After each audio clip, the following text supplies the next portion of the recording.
Now our next point is cancellation of registration. Am I audible?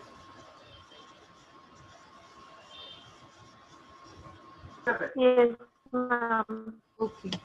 So we have cancellation of registration. Suppose you want to cancel your registration,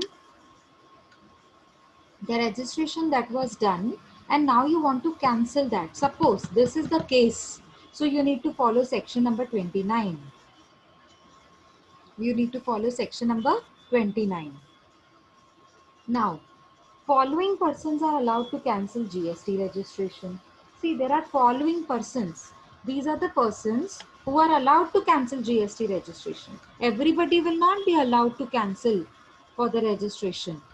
Only these three type of persons will be allowed to cancel GST registration. One, the registered person himself. Two, by a GST officer. Otherwise, GST officer, suppose in the second case, the GST officer is not satisfied with all the documents that you have submitted, or your business is not, the statements are not true and fair. So in that case, GST officer will cancel your registration. He may cancel your registration. And in third case, the legal heir of the registered person. Yes, am I audible? Yes, ma'am. Yeah, sorry, internet connection was lost. Let me share my screen again. Yeah, is the screen visible, everyone? Yes. Okay. Okay, so we were discussing here three types of persons. Three types of persons can cancel the registration. He himself can cancel, the one who has registered himself, no, for his business. He can cancel his registration under some situations. Second, GST officer can cancel cancel your registration. And then third, legal heir of the registered person. Suppose father was registered with his business. Now father is not there, so his son is taking over the business, and his son wants to cancel the registration, so he can do it. Okay, legal heir of a registered person means for a father the legal heir is son. Okay, likewise. So three persons are there who can cancel the registration. See number one, cancellation by registered person himself. This is given in section number 29 subsection 1.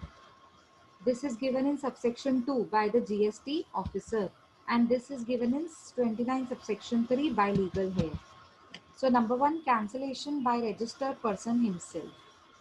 Let us just have a look at when a person himself cancels his registration for the business. Registered person under GST can himself or herself cancel their registration in any one of the following cases. If these are the cases, then he can cancel the registration. Every time he will not be cancelling. Only these are the situations where he is allowed to cancel the registration. Okay, so number one, business has been discontinued. Suppose you last year you were registered with the GST portal.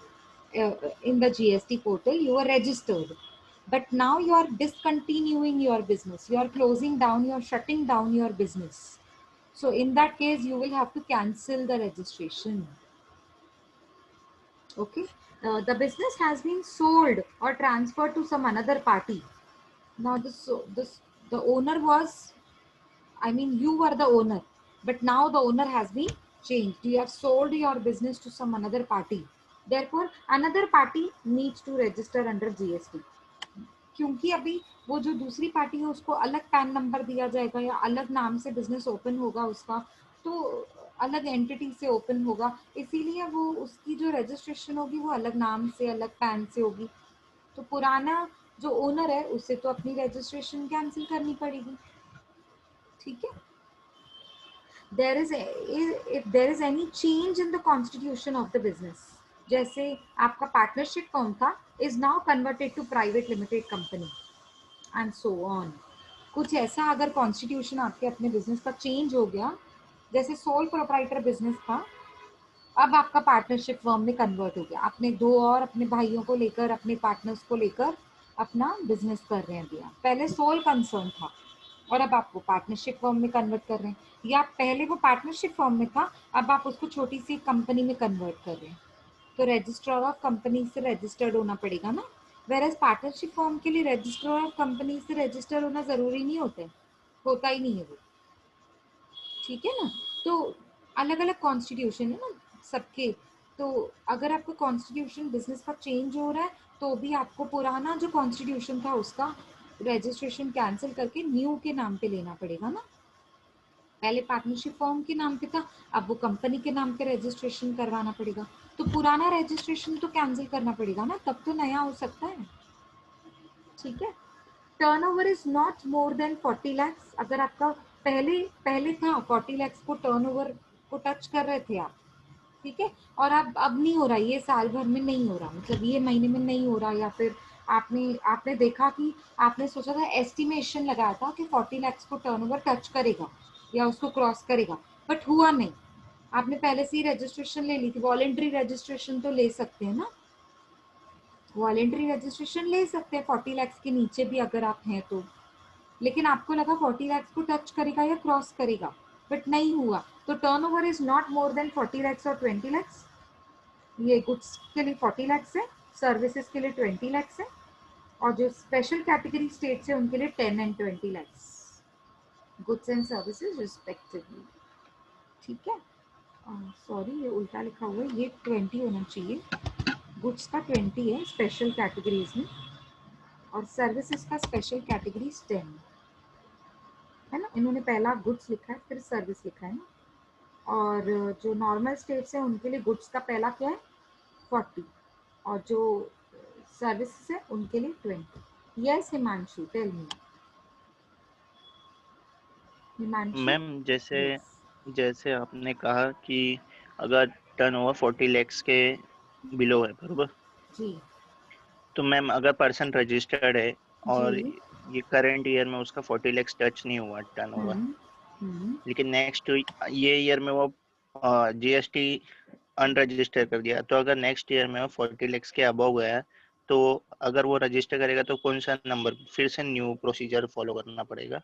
नहीं नहीं, देखो एक बार आप registered हो जाते हो ना, तो फिर नंबर वही होता है, देखो नंबर आपको एक ही दिया जाता है, फिर कैंसिल करते हो रजिस्ट्रेशन और फिर से रजिस्ट्रेशन करना चाहते हो तो नंबर तो आपके पास ऑलरेडी जनरेटेड है ना, देखो जनरेट नंबर एक ही बार होता है, फिर आप उसको कैंसिल करके फिर रिन्यू करवा सकते हो ना, समझ रहे हो मेरी बात, उसी नंबर के बेसिस पे आप अपना रजिस्ट्रेशन रिन्यू करवाते हो, ओपन करवाते हो, आई बात समझ में, उसके लिए नया नंबर जनरेट नहीं होता है, वही सेम नंबर होता है आपके बिजनेस का, ठीक है।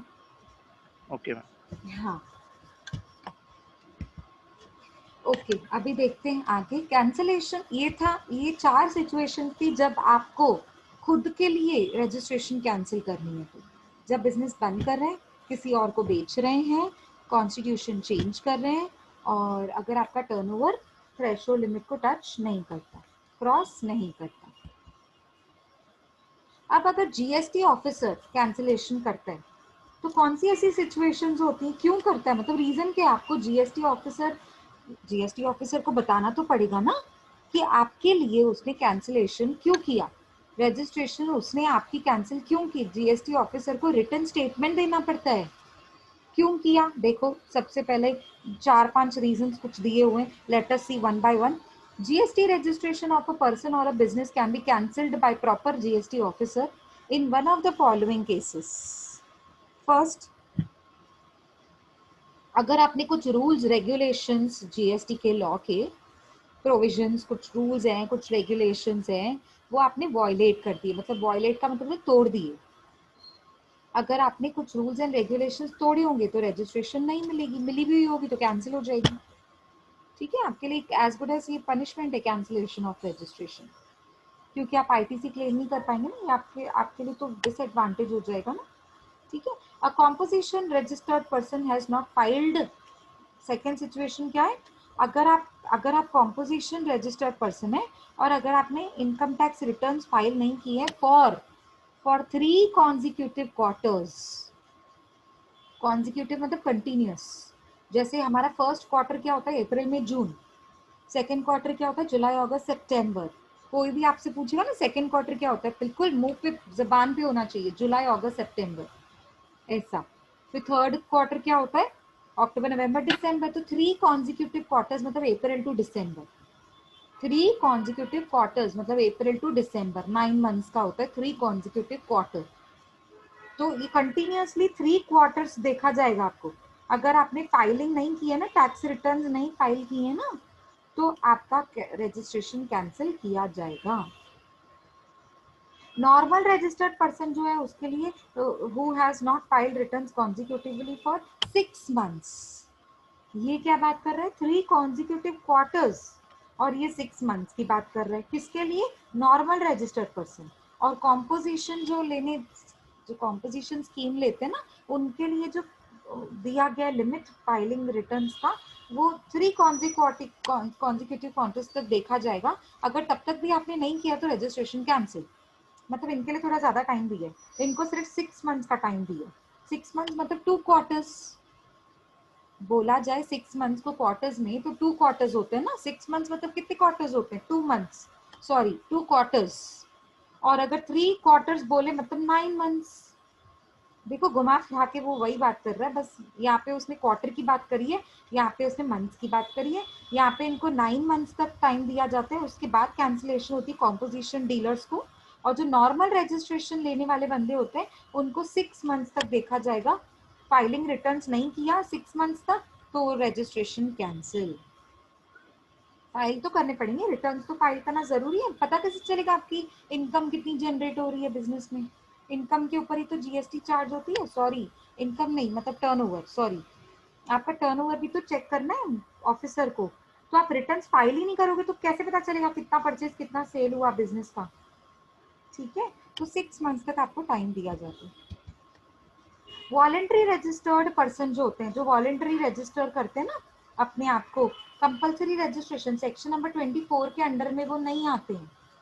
तो वॉलेंट्री रजिस्ट्रेशन जो लेते हैं who has not commenced any business in 6 months from the date of registration, जिस दिन से आपने रजिस्ट्रेशन लिया था वॉलेंटरीली अपनी मर्जी से लिया था, उसको भी कैंसिल करने का हक है किसको, जीएसटी ऑफिसर को, प्रॉपर ऑफिसर। तो वो ऑफिसर आपकी जीएसटी रजिस्ट्रेशन क्यों कैंसिल करेगा, क्योंकि वो देखेगा आपने अपना बिजनेस 6 महीने के अंदर शुरू ही नहीं किया है। जिस बिजनेस को आपने रजिस्ट्रेशन लिया था ना, जिस बिजनेस के लिए वॉलेंट्री रजिस्ट्रेशन लिया था, उस बिजनेस के लिए, उस बिजनेस को आपने 6 महीने के अंदर तक भी शुरू नहीं किया। जिस दिन रजिस्ट्रेशन लिया उसके 6 महीने के अंदर तक आपको अपना बिजनेस शुरू करना पड़ेगा। ठीक है, जिसके लिए आपने रजिस्ट्रेशन ऑप्ट करी हुई थी वॉलेंटरीली। ठीक है, next point is if the registration is obtained by fraud methods, अगर आपने कोई रूल्स को वायलेट करके फ्रॉड मेथड से रजिस्ट्रेशन लिया है तो ये तो अंडरस्टूड है, proper officer has the right to cancel the registration with retrospective effect. अब ये रेट्रोस्पेक्टिव इफेक्ट क्या होता है, रेट्रोस्पेक्टिव इफेक्ट क्या होता है ये क्या होता है, ये एमसीक्यूज में पूछ सकते हैं ये स्टेटमेंट, तो आपको पता होना चाहिए। रेट्रोस्पेक्टिव इफेक्ट का मतलब क्या होता है, मतलब बिगनिंग से, बिगनिंग, प्रोस्पेक्टिव इफेक्ट नहीं, बाद वाला इफेक्ट नहीं। जब से रजिस्ट्रेशन ली थी ना तब से लेकर आपका कैंसिलेशन हो सकता है, मतलब जब से आपने ये जो फ्रॉड मेथड से जो रजिस्ट्रेशन ली थी, शुरुआत से, बिगनिंग से आपका ये जो रजिस्ट्रेशन है वो कैंसिल हो जाएगा। ठीक है, चाहे आपने फ्रॉड अभी 1-2 महीने पहले किया हो, है ना, कुछ गड़बड़ अभी की हो, लेकिन आपका जो कैंसिलेशन है वो बिल्कुल बिगिनिंग से कैंसिल किया जाएगा। पेनल्टी चार्ज होती है उसके साथ साथ आपके ऊपर। ऐसे टेंथ का रिजल्ट रहेगा, काला हो जाएगा, फेंक देना। ठीक है, म्यूट म्यूट सपना बेटा, लैपटॉप बंद कर दी। ठीक है, ये सारा क्लियर है, कैंसिलेशन बाय जीएसटी ऑफिसर। यहाँ तक किसी को कुछ डाउट है? Anyone, any doubt?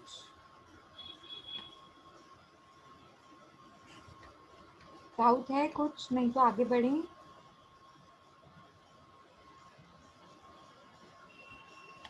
Come on tell me, doubts हैं? No ma'am. नहीं ना? नहीं मैम। Okay okay. देखो अभी जो हमारा थर्ड है ना, दैट इज नेक्स्ट क्यों नहीं हो रहा? हाँ, जो थर्ड है ना, that is legal heir of the registered person. अब वो भी कैंसिलेशन कर सकते हैं, बिल्कुल कर सकते हैं। अगर अगर किसी के फादर की डेथ हो जाती सपोज, और उनका बिजनेस था, अब उनका बिजनेस कौन ले रहा है? उनका सन। द लीगल हेयर, उसी कहा जाता है legal heir of the registered person can request for the cancellation through an application in the case of death of a person. ठीक है। नेक्स्ट है आपका revocation. Revocation of the cancellation मतलब अब कैंसिलेशन को भी, रिवोकेशन मतलब आपको वापस शुरुआत करनी है। जो कैंसिलेशन थी ना उसको कैंसिल करना है। आपको समझ रहा है रेवोकेशन का मतलब? Revocation of cancellation of registration section 30 में आते हैं। कैंसिलेशन कौन से सेक्शन में आता है? 29 है ना। अब कैंसिलेशन को भी कैंसिल मतलब उसके ऊपर काम करके, रेवोकेशन मतलब बिगिनिंग करनी है उसकी। तो अब रेवोकेशन ऑफ कैंसिलेशन उसको बोला जाता है। उसका सेक्शन होता है 30 of CGST act 2017। As per section 30 subsection 1 of CGST act 2017, subject to such conditions as may be prescribed. कुछ कंडीशंस होती हैं जो ऑलरेडी प्रिस्क्राइब्ड होती हैं इस कंडीशन में। For any registered person whose registration is cancelled, पहले से ही जिसकी रजिस्ट्रेशन सेक्शन नंबर 29 के हिसाब से कैंसिल हो चुकी है, by proper officer on his own motion, मतलब प्रॉपर ऑफिसर अपना एक्शन लेकर, may apply to such officer for the revocation of the cancellation of registration in the prescribed manner. आप उसको ना, वो सेम ऑफिसर को जिन्होंने आपकी रजिस्ट्रेशन कैंसिल करी थी, उनको आप एप्लीकेशन लिखकर 30 डेज के अंदर, जब से ही कैंसिलेशन हुआ था ना उसके 30 डेज के अंदर आप उनको पूछ सकते हो क्यों कैंसिल हुआ, अब मुझे वापस शुरू करना है कैंसिलेशन का, क्यों जो भी रीज़न था वो उसके लिए मुझे क्लैरिफिकेशन देकर मुझे ये फिर से रजिस्ट्रेशन करवानी है। तो क्या प्रोसीजर होता है उसका?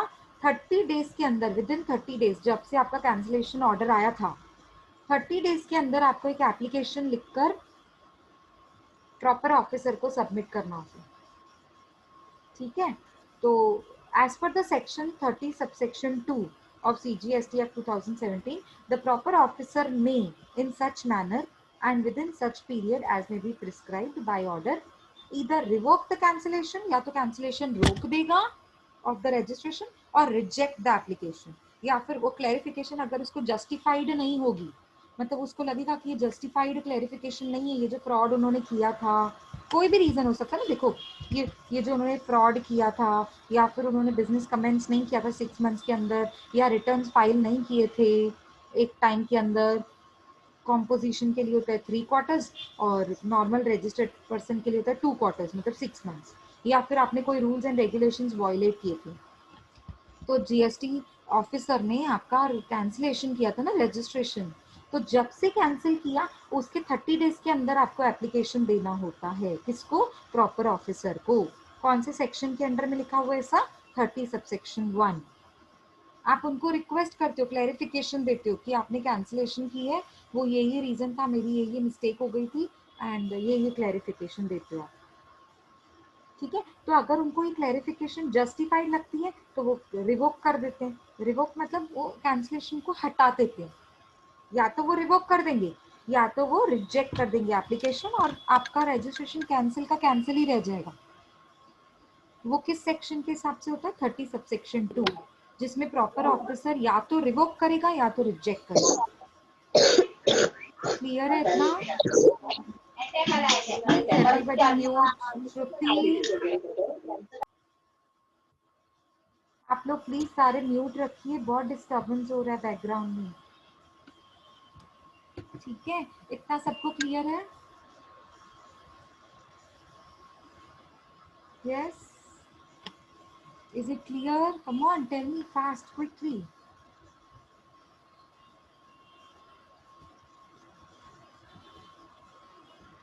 Come on, guys. Give me your answers. Is it Yes, madam. clear?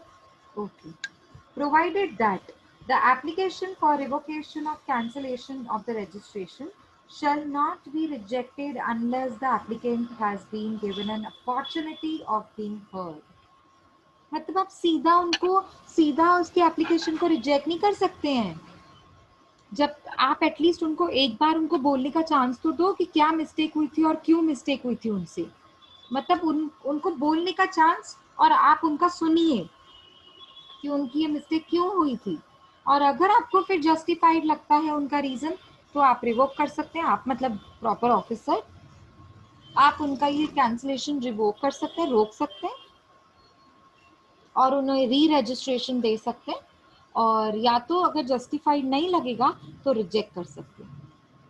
तो नीचे जो नोट लिखा हुआ है ना, वो ये लिखा हुआ है कि उनको बोलने का चांस देना चाहिए। जैसे कोर्ट में कैसे किसी जो क्राइम करने वाला बंदा होता है उसे भी तो बोलने का तो चांस दिया जाता है ना, क्योंकि अभी तक तो पता ही फैसला थोड़ी हुआ है कि इसने ये क्राइम किया है कि नहीं किया है, तो उसे बोलने का चांस तो दिया ही जाता है।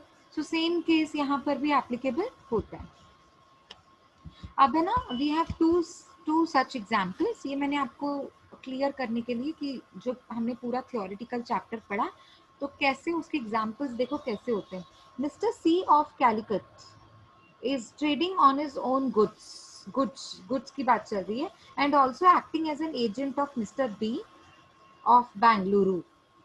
मिस्टर सी जिसकी बात चल रही है, मिस्टर सी टर्नओवर है उनका 2017-18 में 12 lakhs on his own account, मतलब जो उनके खुद का है ना, वो जो खुद का डीलिंग कर रहे हैं गुड्स में, उनके लिए उनका टर्नओवर है 12 lakhs। और जिसके लिए वो एजेंट है, मिस्टर बी के लिए वो एजेंट है ना, तो क्योंकि वो एजेंट है तो भी तो वो कुछ अर्न करते हैं ना, टर्नओवर है ना उनका, तो ऑन बिहाफ ऑफ प्रिंसिपल उनका टर्नओवर है 9 lakhs। तो अब आप मुझे बताएं whether Mr C is liable to register compulsorily under GST law. क्या उनको कंपल्सरी है रजिस्ट्रेशन करना? कोई बताएगा क्या उनको कंपल्सरी है? No madam. नो, क्यों कंपल्सरी नहीं है?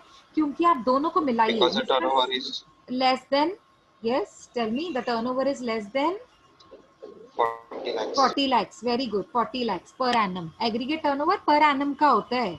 अभी देखो पूरे साल भर में इसका टर्नओवर कितना था, 12 + 9, 12 + 9 कितना होता है, 21 lakhs होता है। देखो as per explanation 1 in computing the total turnover, हमको एग्रीगेट टर्नओवर निकालना है ना। Both the value of supply of his own account, पूरा खुद का भी लेना है, plus on behalf of principal, दोनों का वैल्यू काउंट करना पड़ेगा एग्रीगेट टर्नओवर निकालने के लिए। एग्रीगेट टर्नओवर इसका खुद का कितना था, 12, और जब वो एजेंट था तो प्रिंसिपल का टर्नओवर कितना था, 9, तो 12 + 9 aggregate turnover will become 21 lakhs, which is below 40 lakhs. 21 lakhs is below 40 lakhs. Therefore, Mr. C is not liable to register compulsorily under GST laws. Give it a read. I'm giving you time. Read कीजिए, ऐसे practical questions आते हैं MCQs में. Shall we proceed to the next example? बहुत simple है, बहुत easy है. देखो, Mr. X, a dealer, dealing with intra-state supply of goods and services. Intra मतलब within the state supply of goods and services. Has a place of business in India. Furnish the following information in financial year. मतलब ये तो पक्का है कि ये CTP नहीं है, बिकॉज उसका प्लेस ऑफ बिजनेस इंडिया में है। सेल ऑफ टैक्सेबल गुड्स, अभी देखो, sale of taxable goods by head office located in Chennai 1 lakh. अभी ये हेड ऑफिस हो या ब्रांच हो, मुझे टोटल वैल्यू कंपनी की लेनी है ना, एग्रीगेट वैल्यू निकालनी है ना। कभी भी याद रखो, रजिस्ट्रेशन करने के लिए मुझे एग्रीगेट वैल्यू देखनी पड़ती है। एग्रीगेट वैल्यू अभी अभी हमने सीखा था, आज तो हमने रिवीजन भी किया कि एग्रीगेट वैल्यू कैसे निकाली जाती है। तो सेल ऑफ टैक्सेबल गुड्स, पहली बात तो आपने टैक्सेबल गुड्स को सेल किया तो वो तो कंसिडरेशन में लेना ही है। देखो, sale of taxable goods by head office located in Chennai 1 lakh, ये कंसिडर करना है, yes. Sale of taxable services by branch office at Bengaluru. अब आपने टैक्सेबल सर्विसेज का डीलिंग की है तो वो भी कंसिडर करना पड़ेगा, तो आप ऐड करेंगे supply of taxable services by branch office, मतलब ये ब्रांच ऑफिस है ना बेंगलुरु में, तो आपने वो भी कंसिडर कर लिया 50,000। Supply of goods exempted from GST, आपको याद होगा यहाँ पर देखिए आप, एग्रीगेट टर्नओवर में हमने टैक्सेबल गुड्स को लेना ही लेना है, प्लस एग्जम्प्टेड गुड्स को भी इंक्लूड करना होता है। देखो aggregate turnover includes taxable supplies, exempt supplies, export supplies and supplies to the same PAN within distinct persons. Intrastate supply जब आप करते हो तब अगर आप डिस्टिंक्ट पर्सन्स में कर रहे हो, हेड ऑफिस ब्रांच को कर रहा है या ब्रांच हेड ऑफिस को कर रहा है with same pan number, interstate supply बोलते हैं उसको। तो ये चारों चीजें इंक्लूड करनी है, तो आ गया ना इसमें एग्जाम्प्टेड गुड्स भी। तो अब आपने कुछ एग्जाम्प्टेड गुड्स भी सप्लाई किए हैं, ये देखो लास्ट एग्जाम्पल में आपने कुछ एग्जाम्प्टेड गुड्स भी सप्लाई किए हैं। Supply of goods exempted from GST 10,000, तो कंसिडर तो इसे भी करना है। आप बोलोगे ये तो जीएसटी से एग्जम्प्टेड है, हाँ लेकिन टर्नओवर तो हुआ ना आपका, सप्लाई तो गुड्स किए हैं ना आपने, मुझे टोटल टर्नओवर चेक करना है, तो आपका टर्नओवर में 10,000 तो ऐड होगा ना, सप्लाई तो हुआ है। अच्छा, export of goods and services, अभी अभी मैंने आपको दिखाया था डेफिनेशन में एक्सपोर्ट भी था, सप्लाई तो किया ना, बेशक इंडिया से बाहर सप्लाई किया पर सप्लाई तो किया, तो आपको 2 lakhs वाला एक्सपोर्ट भी लेना पड़ेगा।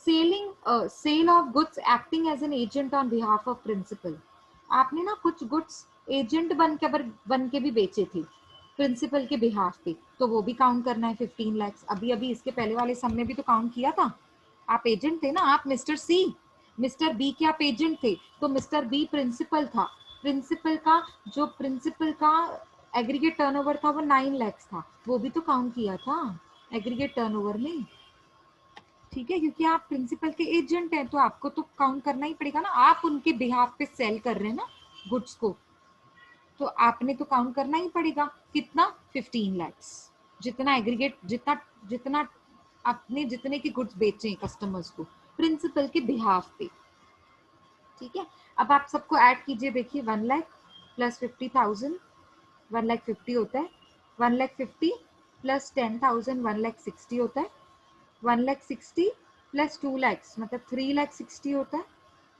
3 lakh 60 प्लस 15 lakhs मतलब 18 lakh 60,000 होता है, 18 lakh 60,000 आपका एग्रीगेट टर्नओवर हो गया। तो बता सकते हो आप एग्रीगेट टर्नओवर इनका 18 lakh 60,000 है, तो क्या इनको रजिस्ट्रेशन लेना कंपल्सरी है? Please repeat again. No, registration लेना जरूरी नहीं है। क्यों? क्योंकि उनका जो थ्रेशोल्ड लिमिट है वो 40 lakhs के नीचे है। देखो, since the aggregate turnover does not exceed the threshold limit, so Mr. X is not liable for the compulsory registration.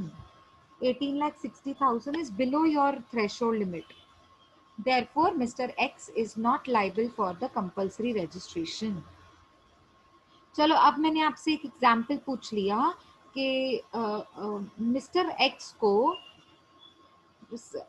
Fixed place of business नहीं है और वो अलग अलग जगह पर जाकर कंसल्टेंसी सर्विसेज देते हैं, ठीक है। अब आप मुझे बताएं उनका एग्रीगेट टर्नओवर अगर 42 lakhs है, सर्विसेज है ना, तो कंसल्टेंसी सर्विसेज देते हैं अलग अलग प्लेसेस पर जाकर। अब उनका टर्नओवर 42 lakhs है, क्या वो कंपल्सरी रजिस्ट्रेशन लेना चाहिए उनको? Is he liable for the compulsory registration? आप मुझे आंसर दीजिए। मिस्टर एक्स कंसल्टेंसी सर्विसेज देते हैं अलग अलग प्लेसेस पर जाकर, ओके, और उनका टर्नओवर है per annum, turnover aggregate turnover हमेशा पर एनम ही देखा जाता है 42 lakhs से, क्या उनको कंपल्सरी रजिस्ट्रेशन लेनी चाहिए? यस, क्यों लेनी चाहिए? रीजन कोई बताएगा? Because the turnover is exceeding 20 lakhs. No, this is not the correct answer. Very sorry. Even though the turnover is less than, चलो 42 lakhs नहीं है, चलो मैं आपको बोलूं उनका टर्नओवर सिर्फ 10 लाख रुपए, सिर्फ 10 लाख रुपए उनका टर्नओवर, तो क्या वो रजिस्ट्रेशन कंपलसरी लेने के लायबल है? तब भी आपका आंसर होगा नो, पर उसका आंसर है यस, वो कंपलसरी रजिस्ट्रेशन लेंगे। क्यों? क्योंकि दैट पर्सन इज सीटीपी। देखो ये एग्जाम्पल आ सकता है पेपर में, ये सेम जो मैंने एग्जाम्पल पूछा ना, mister x gives consultancy services in by visiting different places, visiting different states in our country India, and his turnover, aggregate turnover is 10 lakhs. State whether he is liable for the compulsory registration. ऐसा ही question आ सकता है, तो आपका answer तो गलत हो जाएगा। आप बोलेंगे no, he is not liable for the compulsory registration, and the reason is, आप बोलेंगे उनका एग्रीगेट टर्नओवर 40 लाख को टच नहीं कर रहा है, 20 लाख को टच नहीं कर रहा है। सर्विसेज है ना, तो सर्विसेज के लिए 20 लाख होते हैं, 20 लाख को टच नहीं कर रहे, 10 लाख है ना उनका टर्नओवर, पर फिर भी वो कंपलसरी रजिस्ट्रेशन लेंगे। क्यों? क्योंकि दैट पर्सन इज सीटीपी, उनका प्लेस ऑफ बिजनेस फिक्स नहीं है, वो अलग अलग जगह पर जाकर कंसल्टेंसी सर्विसेज दे रहे हैं। आई बात समझ में? क्लियर है? जैसे मैंने एग्जीबिशन का एग्जांपल दिया था ना, एग्जीबिशन अगर आप रखते हो, अगर अलग अलग प्लेसेस पे आप एग्जीबिशन रखते हैं, तो आपको विजिट करना पड़ेगा अलग अलग प्लेसेस पे, आपका फिक्स्ड प्लेस ऑफ बिजनेस नहीं है, उस केस में आपको कंपलसरी रजिस्ट्रेशन लेना पड़ेगा, even if your aggregate turnover is less then 20 lakhs और 40 lakhs, एज द केस में भी। तो आपका आंसर गलत हो गया ना, मतलब रीजन आप गलत दे रहे हो। वो सीटीपी है, इसके लिए कंपलसरी रजिस्ट्रेशन लेना पड़ेगा, irrespective of what is aggregate turnover, चाहे वो 40 lakhs 20 lakhs के ऊपर है कि नीचे है। Is it clear?